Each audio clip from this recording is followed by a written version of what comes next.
Hi, I came to sell you one of my original Batman scripts. Oh, okay. Hey, Josh, come over here. Oh, wow. As you can tell, it's clearly the original. It's never been opened. Oh no, it's open now. I don't know. How much would you offer me on some item like this? I'm gonna have to bring in an expert on this. Hey, Jonathan, could you come and check out a book for me? Hey, what do we got? Thanks for getting here so fast. Yes.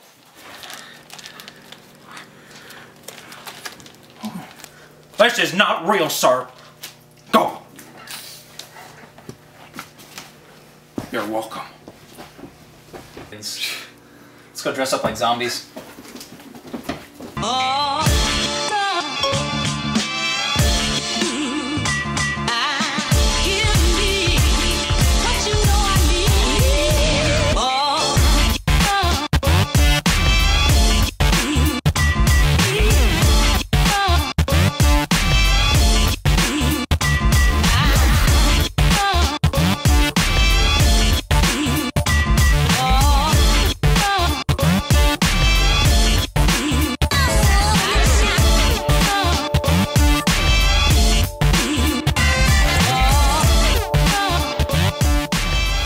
What's up, everybody? Welcome back to another episode of the Packrat Show. I'm Josh. And I'm Jack. And we're going to take a look at 3 more books this week, like we always do. First up, we're going to look at DC's Animal Man #7. Then we're going to look at Image's Hell Yeah #1, The Last Generation of Heroes. And finally, The Defenders #4 from Marvel. Alright, so first up we have Animal Man #7 from Jeff Lemire. So how'd you like this issue? I liked it a lot. That was my first experience with Animal Man. I'd never read it despite the fact you recommended it a while ago. And even though I've only had kind of a minimal familiarity with what his powers are and everything, I feel like the story did a really good job of illustrating what they were and kind of what threats you face. Because, I mean, on paper it can sound kind of weird, like, okay, so he derives his power from animals, but then when you kind of start to see all the things that bind those together and what he kind of has to deal with, I enjoyed it quite a bit.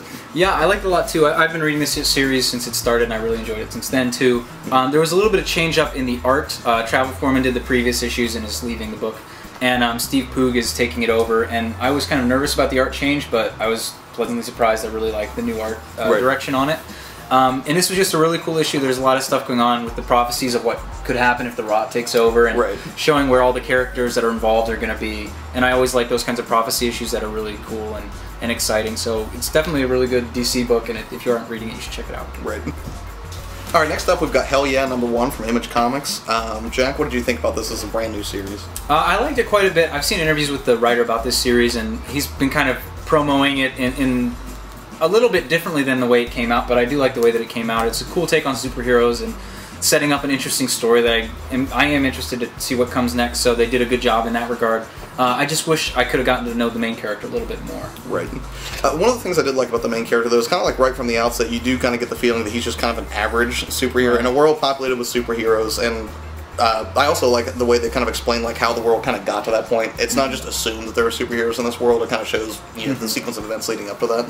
But he seems kind of like an underdog character. But then, like, you know, by the end of the issue, you're not quite so sure. So I'm definitely looking forward to see how they develop the character moving forward. And last up, we're going to talk about the Defenders, better known as Doctor Strange. Josh, what do you think of it? Kind of what we talked about earlier, I agree with you. It should have just been called Doctor Strange, because there was very little like group interaction in this book. It was kind of all about Doctor Strange, and what apparently is the subplot of him bringing somebody back from the dead from his past that he had some romantic involvement with. And generally, like, I've always liked Doctor Strange as a character, but haven't gotten a chance to really get to know, you know, who he is personally and like kind of what drives him and everything. So it was kind of neat in this issue getting a peek, you know, kind of behind like all the magic and everything, and figure out who he is as a person. So I think that's what I like most about it. And in the previous issues, we have gotten a lot of Defenders action, and this was more focused on his character, which I don't have a problem with because I really like the characterization that's going on in this. I think Matt Fraction's really got a good handle on the character and the things that make him tick and make him interesting. So I am interested to see what is going to happen next. I think this is probably one of the best major team books that Marvel has going right now. Right.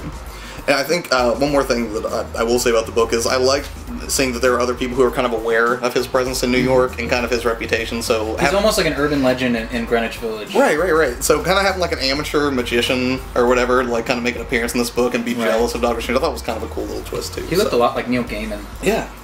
So it's a good book. Check it out. Yep. The graphic novel pick this week is Batman Nightfall Volume 1 Broken Bat. It starts with a mass breakout at Arkham Asylum and only gets worse for Batman from there. If you're really excited for the new Dark Knight Rises movie, it's a great place to check out Bane as a character. He's the central character in this book, and he's really, really cool. So if you like Batman and you haven't read this, it's a great one to check out.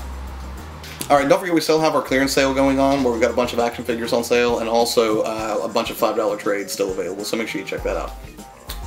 Thanks for tuning in to this week's episode of the Packrat Comic Show, and remember to stop in on the first Saturday in May for Free Comic Book Day. Yep, and we're going to have Ernie Hudson here from Ghostbusters, and we're also going to have Dom Best, and we just found out we're going to have Noel Fisher here from the Twilight series as well, so look out for that. Yep, so stop in and remember to shop local. Yep, see ya. Bye.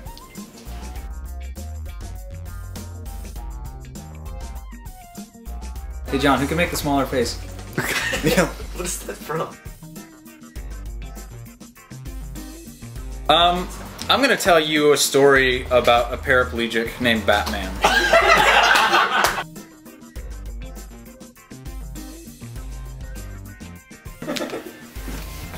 It's not that similar. My eyes aren't. It's exactly the same. Yeah, it really is! Oh, you do? You do realize that Adam West is a Kraken. Adam West.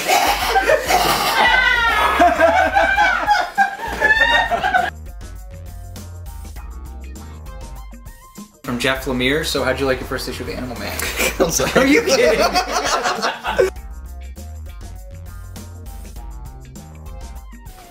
Alright, thanks for watching this week's episode of the Packrat Comics Show. I'm Jack. You just totally did it wrong, Burgundy. It was great. I'm Jack T. Berry.